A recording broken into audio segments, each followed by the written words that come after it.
We all know that a positive work culture is the heartbeat of any successful organization. It's the secret sauce that fuels creativity, boosts morale, and retains top talent. But how is that work environment cultivated?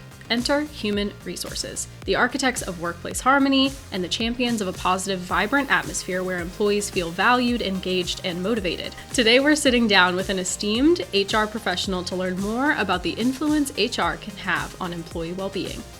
Welcome to The Good Guide to Business, a podcast presented by the Better Business Bureau. The Good Guide is all about conversations with businesses, organizations, and local leaders who are going above and beyond to make our community a better place. So grab a cup of coffee, sit down, and get ready to hear from this episode's special guest, Erin Spencer, the founder and CEO of Edgebrook Lane Consulting. Erin, thank you so much for joining us on the show today. It's good to be here. Thank you. First, can you talk about your firm, Edgebrook Lane, and how you guys got started? Yeah, absolutely. So we are a fractional human resources consulting firm. So what that means to most people is we either help fully established organizations that already have HR departments with projects or certain initiatives. But a large part of what we do, and kind of touching on why we started this, was to be able to help small and mid-sized businesses that needed the same thing that larger organizations needed around human resources. It just will look a little bit different. So when you think about human resources, it could be everything from how are we going to bring talent into the organization to developing them while they're there, and if they decide to leave, what does that look like for the organization? So really being a strategic thought partner and sounding board for a lot of business owners and leadership teams when they think about their people within their organizations. Yeah. So can you go through some of the services that you offer to businesses? Yeah, absolutely. So most of what we do, like many organizations, is they typically come to you with a list of things that they think that they need some help on. And we'll go, that's great, but let us kind of dig in and do a full HR assessment. So around that assessment, we get an idea of what the list of services or things that we need to accomplish. So it's everything from, how do we bring talent into the door? So it could be something as simple as employment branding. So what is our look and feel to the community? What kind of talent do we want to attract? To some of the not so fun things, which is, job applications, interview questions. And then it's everything from how are we going to integrate them into the organization. So what a lot of people call onboarding. A lot of people think that that's like a one-day process, and it's not. So it's looking at what does that look like? How can we acclimate them to our culture? How do we do our business? And then other services are things around how to develop their staff. So what a lot of people know is kind of that performance management, and what does that look like? And then how are we going to develop them? And then it's also working with the management team. Like, how are they going to provide feedback to their team? And then the not so fun stuff, unfortunately, is all the federal and state compliance. So I joke all the time we're underpaid attorneys. They get asked a lot of, really challenging questions around how does this work in this state, and being able to kind of navigate the risk management side of it too. So we've got to be a lot of times tactical and strategic. Yeah, it's interesting that you mentioned branding as part of what you do. I don't think that people would assume that that's part of what an HR company would do. Can you talk a little bit more about that? Yeah, so when you think about employment branding, what comes to mind for me a lot of times is what is your face to the world for the employees that you're wanting to attract to work on your team. Okay. So a lot of times people, when you go to look for a job, like you'll get on a website and you'll read testimonials, you'll read case studies, you'll look at, if you're in the creative space, like what's the portfolio or the artwork that they're creating. And if those things don't speak to that team member or potential employee, what are they going to do? They're going to go to the next website. Mm-hmm.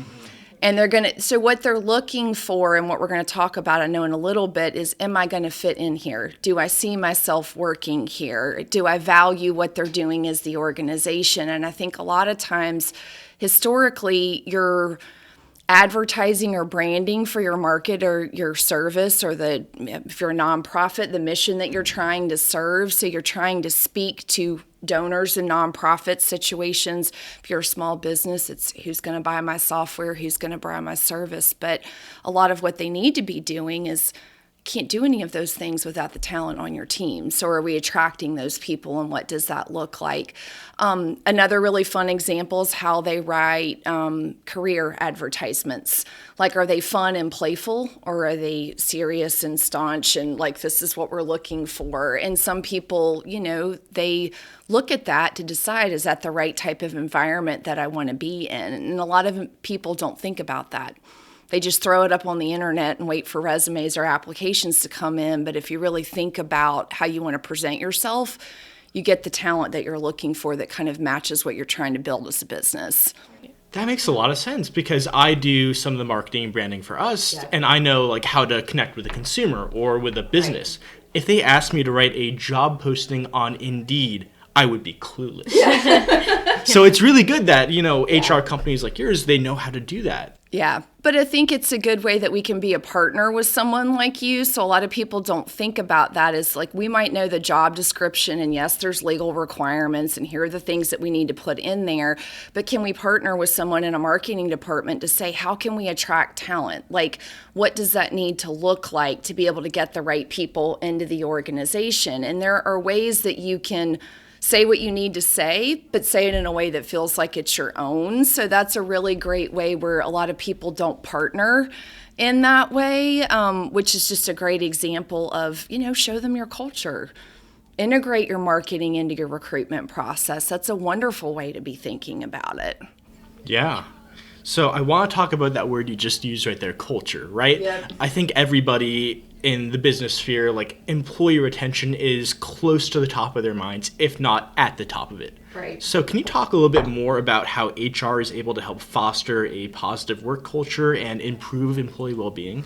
Yeah, absolutely. So I think culture is always top of mind for everybody. And I think one of the biggest things is if you don't explain what you want it to be as a leader of an organization, employees make up their own version of that. So if you're not really clear about who you are, where you're going, what you're looking for in your team, as you bring in new people or you have what we call turnover or attrition, the culture shifts and things change. So I think everyone's heard this, like, we have jobs because communication doesn't happen. Like, I joke about that all day long. Like, so many people, you're in business because individuals are not communicating well. And culture is a huge part of that. It's how can we communicate who we are, what we do, and stay true to who you are. I think a lot of people, as they grow or things change, they don't know how to do that. They lose that sense of self and identity. Same thing happens with culture. So I think it's just being really clear about that. And then when you talk about well-being, if you're really clear about who you are and where you're going, and you're recruiting talent, like I just mentioned, to come in the door, the employee well-being is going to be wonderful. Like, folks are going to be very happy with what they're doing. It's just if you don't describe that sense of self, they're kind of ambling around and they're lost and they don't know what they should be doing or what that looks like. And I think the other thing when we talk about employee well-being is definitely around, what are we doing as an organization to support our team? And I think historically, when you think about human resources, I've been in this over 20 years at this point, but it really started with, paperwork and compliance and legal issues. And we were so scared as HR professionals and businesses to ask our employees, how are you doing? What's going on outside of work? Because we were so scared that we were going to step in something that was going to be a legal issue. And the tides have completely turned from the standpoint of, if we don't care about everyone's aspect of their life, they're not going to bring everything that they can to their job every day because stuff is going on outside of the office. Yeah. So I think really focusing on the whole self is a great, great shift. I wish we were doing a better job. I thought it would get better after COVID. It has, but it definitely didn't move the pendulum as far as I thought it would. Mm-hmm. Yeah. So let's say like I was a business owner and I came to you guys and said something like, we have a high turnover rate. Like I can tell my employees aren't the happiest they can be. Yeah. How would you guys be able to help me address those problems and possibly like come up with a plan to make things better, well-being wise? Yeah. And I think that it's great. I think the first step is that they've identified that they've had a problem. Yeah. So a lot of times we deal with leaders that have no idea they've got an issue. So I think a lot of times it's focusing on the fact that you've got turnover. And I know we were just chatting a few minutes ago, you got to start to ask questions. Like, are you conducting exit interviews when people are leaving? Are you conducting stay interviews to find out what's making them happy or not? And it's building a rapport with your staff in a safe place where they can start to share with you what's working for them and what's not. And I think what is so hard is that we all come to work and we think it's just work. But if you don't have personal and professional trust, people don't share. So you've got to build a relationship with your staff to get them to tell you what's going well or not well at work. And that affects the culture and their well-being, because if you're not getting them to communicate, you can't make it better. You don't know what the problem is. You're shooting in the dark, hoping you're going to solve a problem, but you don't know what it is. It could be, lack of pay, that they want, more flexibility in their job, and you're making them come in 4 days a week, and that doesn't work for them. So I think a lot of times it's asking questions. It's leaders, managers, written communication, surveys. Despite what everybody thinks, sometimes anonymous feedback is the way to go, because that's how people are going to share things. And then making sure you act on it, because that's the biggest thing. You can ask the question, but if you don't do anything to improve it, their well-being isn't going to improve. Right. So I think it's being prepared to, once you get the feedback, that you're willing to do something with it, which is when the hard work really happens. Yeah. Yeah, right. There's kind of two camps I can think of examples that might be like, we don't need HR. And it's one would be like smaller businesses that are new that just don't think they have the space or the money to put into it. And then also older businesses that are maybe still smaller, but content with the road that they're on because they've been on it for so long and they think they know how to handle that. Can you maybe talk about those two scenarios and what you would do to try to convince them that you do need them or that they need you? Yeah, and I think the one thing we don't try to do is actually convince them, because I think we get asked all the time, like, what kind of companies do you work with, what industry? And I say all day long, like, we're industry agnostic. It really doesn't matter. What matters is the leader. So if they're open to that change, those are the ones that we want to talk to. So to kind of talk about your first example of that camp of like maybe they're smaller, a lot of times it's they're overwhelmed and they're wearing too many hats. Or they've got things like what you mentioned, Nick, like they've got turnover and they don't know why. So a lot of times what we'll do is say, look, we don't know until we start to ask questions. So let us come in and start to integrate with your team and ask those questions. And then what we'll do at the end of that is give them an idea of what we think the problems are, the reasons why they're struggling with whatever they are. So maybe it's the staff isn't clear on expectations, or maybe they don't understand, how I'm supposed to do something that's HR related. So when everyone knows what they're supposed to be doing and how they're supposed to be doing it, that's when a business is successful. So a lot of times that's what we tell smaller business owners is, let us come in and ask a bunch of questions. Let us give you our professional opinion on the things that we think that you can do better, and then give us a runway to be able to help you do that, and then know that change isn't going to happen overnight. You've been very accustomed to doing things a certain way for a long time, and in order to get a different result, you've got to be trying to do something different, which leads you to the other half of your question with a business owner or an individual that's maybe done things the same way for a really long time. So when those individuals typically come to us, they kind of hit that proverbial glass ceiling with their business, like they're not getting what they want to get out of it. So it could be maybe they're not profitable, or their staff's turning over every 5 minutes, or everybody on the leadership team is getting 3 hours of sleep at night and doesn't have a life outside of work. So they've got to be willing to do something different at the end of the day. So again, it's not very different whether you're smaller or you're bigger. You've just got to be open to having somebody like us come in and, for lack of a better word, upset the apple cart a little bit, ask some tough questions, and really dig in and figure out how we can help. And a lot of times it's just lack of communication and structure. That's so much of what we do in our line of work, is just let's make things clear for everybody, because everybody's making up their own rules and their own definitions. And then everybody gets frustrated. Let's take a moment to thank one of the sponsors of our show, Activate Good. Are you an individual or business owner looking to make a difference in your community? Look no further than Activate Good. Activate Good specializes in planning and managing employee volunteer initiatives so you can focus on what really matters, your business. With over 100 Triangle area businesses under their belt, they're experts in team-building volunteer projects both on and off-site. Activate Good can even develop a customized annual calendar of service projects and offer a technology platform to manage and track volunteer signups. So why not join the ranks of businesses making a real impact? Learn more about Activate Good at activategood.org. That's activategood.org.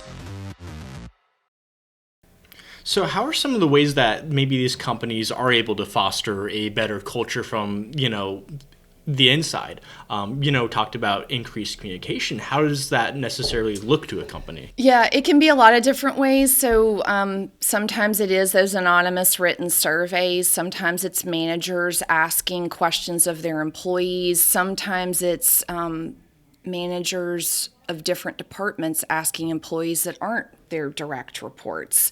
A lot of people will also set up like committees or peer groups where the staff will start to ask other colleagues in the office, like, what are you needing and what are you looking for? Because sometimes it's intimidating to talk to people that are on a management team, or even talk to people that are in HR. You're more inclined to talk to your coworker and your peer about, look, these are things that I wish that we had that we don't have. And I think the biggest thing is giving people access and opportunity. You can't change anything if you don't ask the question. And I think the other part of it, though, is that when you're ready to ask the question, you've got to be ready to do something with the information.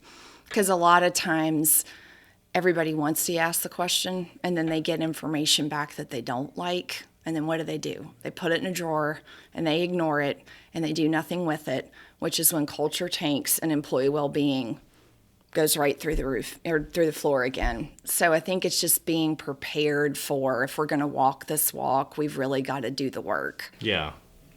And what would you say to a company or a business that really feels like they can't afford the resources, whether that's money or otherwise, for HR? Yeah, I think for me, it's a lot around, you're investing in everything else in your business. Why are you not investing in your people? And if you can't do what you do without your team. Mm-hmm. I mean, if you're a solopreneur, that's one thing, but it's different if you've got multiple people on your team. Well, and I think the other thing is you can't know everything. Yeah. I mean, I don't know everything. Nobody knows everything. I mean, and I think you have to look at what we do like any other relationship that you have with your business. Like, folks have, CPAs and accounting partners for things. Like, HR shouldn't be no different. And it can be small. It doesn't have to be this, we're not going to come in and ask for some huge exorbitant amount of money, but you've got to see value in investing in your people and what your people can do to drive your business. And if that's not something that should be a line item on your budget, then what should be? And a lot of times people will go, yeah, no, you're right. Like, we need to, just find some kind of small amount to be able to do some of the basics. And I think that that's what we try to do. Is our job all day long is to meet companies where they're at. It's not about us coming in and saying, you've got to do this way. If they can't handle it, we could go in and do all that great work, but then they're not going to execute on anything that we try to help them with. And then they're no better off than they were a couple of weeks before we got there. So I think it's just getting them to understand that it's an investment. I think a lot of people look at HR like it's an expense. What, we're going to have somebody come in and help us with paperwork? No, it's not just paperwork. It's your culture, it's your team, it's your employees' well-being. It's great, you want to make X amount of dollars this year or serve this many people in the community. You can't do that without your staff, which means you got to invest dollars in it. So as far as like the companies and businesses you work with, is it normally like you start working with them and then that is a lifelong sort of relationship, or is it a project type of thing? How does it usually go? It's different for all of them. I know that sounds like the typical answer. So I'll walk you through a couple of scenarios. So a lot of the businesses that are smaller that start with us, say they're 10 or 15 employees, they can either be comfortable with where they're at as far as HR is concerned, and we just stay on as their fractional partner for years. More often than not, and what makes me really happy is when they outgrow what we do. So what we really are striving for is if they're 10 or 15 employees and they're growing and they're serving more people in the community, or they're selling more of whatever their product or service is, our relationship with them just changes. So a lot of times what we do is we work ourselves out of a job, which is the great thing. So we get to help them think about their organizational structure. And what I mean by that is now they need a fully functioning HR department. And what does that look like? And sometimes we'll stay on from the standpoint of maybe we're that strategic higher level HR partner and we hire someone in our world that's kind of called a generalist. Mm-hmm. And they're doing a lot of the day-to-day. They've got more bandwidth to really engage on the employee well-being. They really get to know the team at an even deeper level than what our team has gotten to do. And then we're kind of more helping with some of those bigger picture strategic initiatives. So like, maybe they're looking to expand into different states, or they want to take on a different product line or service, or, maybe they're a Wake County nonprofit that wants to go and open up a branch in Buncombe. Like, what does that look like and how can we help?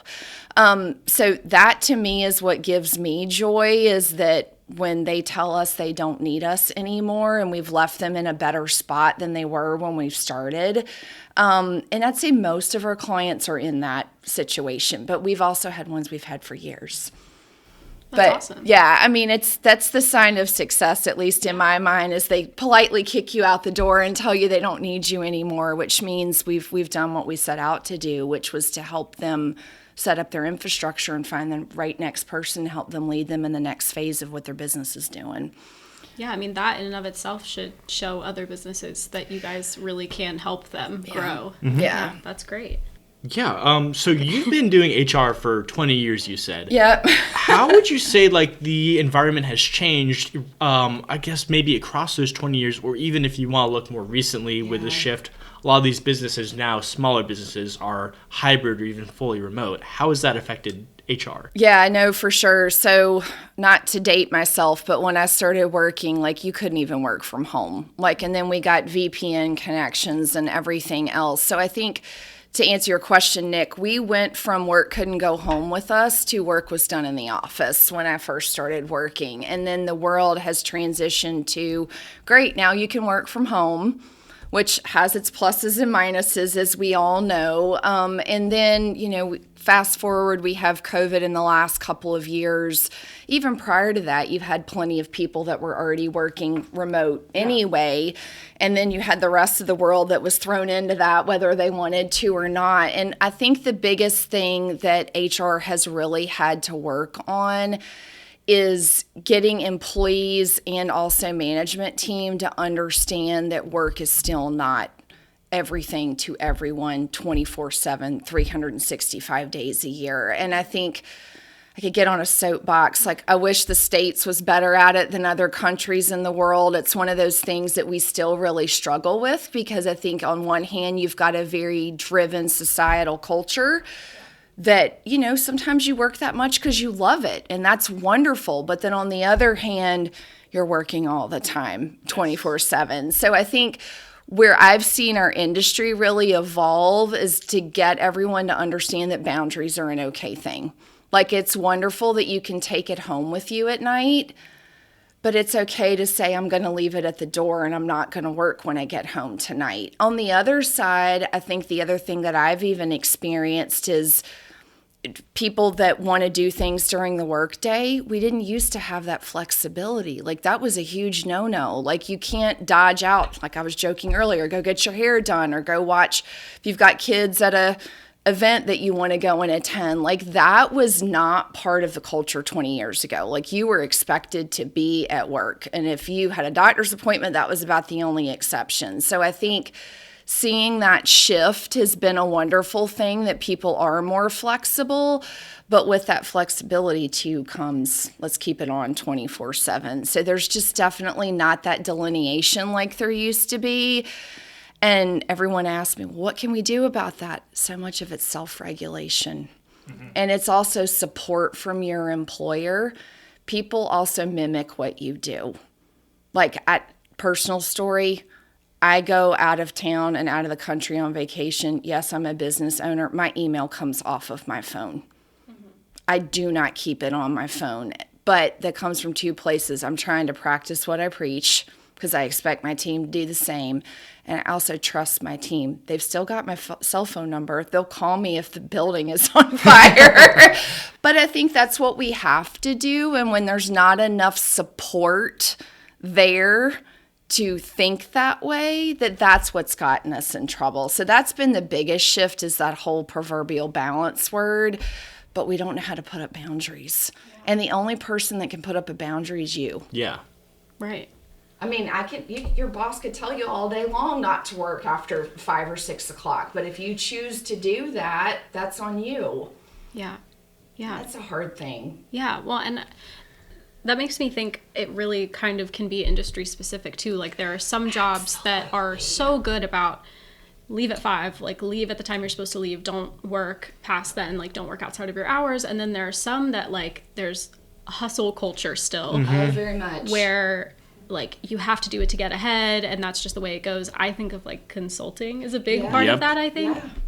Yeah. And maybe not y'all, but other consulting industries, really, there's still, like, a big hustle scenario. So how do you convince people to combat that when you're working with them? So what's interesting is I was sharing my story, and then you talked about consulting. So it's really interesting, because one of the things that, so I was a self-proclaimed workaholic until I went out on my own. Like, seriously, I would give any company that I worked for in HR, like, people would call me all hours of the night. Like, I mean, literally, I was, whatever it was going to take, I was going to do it.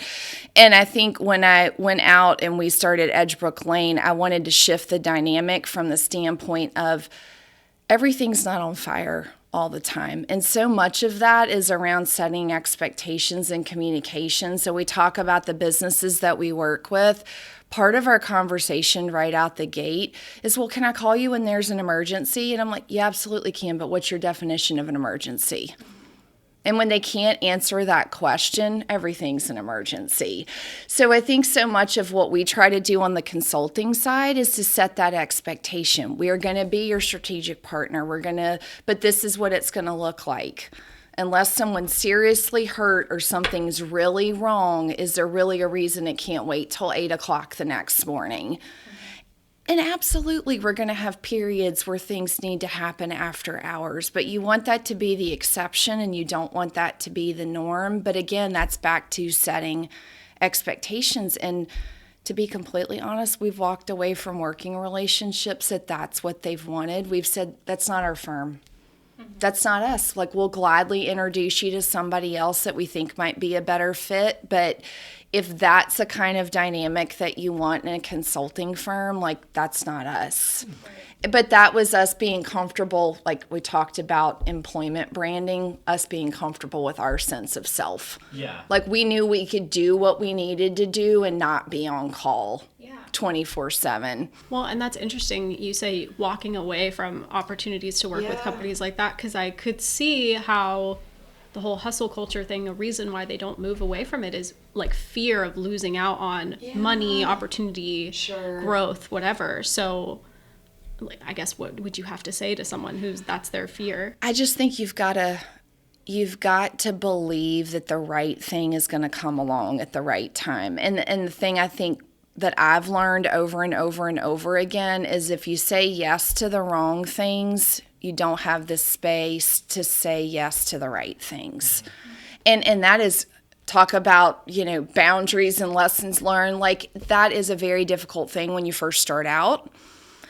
We got pretty comfortable with that from the beginning, that it was like, look, this is really what we need to do and how we need to do it. Another example, like, we're in with what we do from a relationship standpoint. So I joke all the time, I'll use my cliche friends, like, we're not HR phone a friend. We're not HR ad hoc. We are a very relationship-driven consulting firm.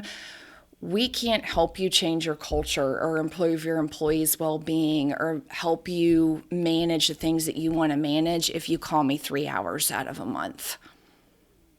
At that point, we're in a firefighter stage, to kind of use that phrase, versus being a partner. Yeah. And if you really, really, really care about your business and your team, you're willing to engage in a relationship with us to be able to do that. And so I think it's just getting comfortable with who you are and just go, we're not everything to everybody, but the right thing will come along. And it's a very hard thing to be able to do, but I think I just had to kind of stand our ground on that and be able to do that. And don't get me wrong, it stung when we've lost some ones that we've wanted, but we've been better off for it.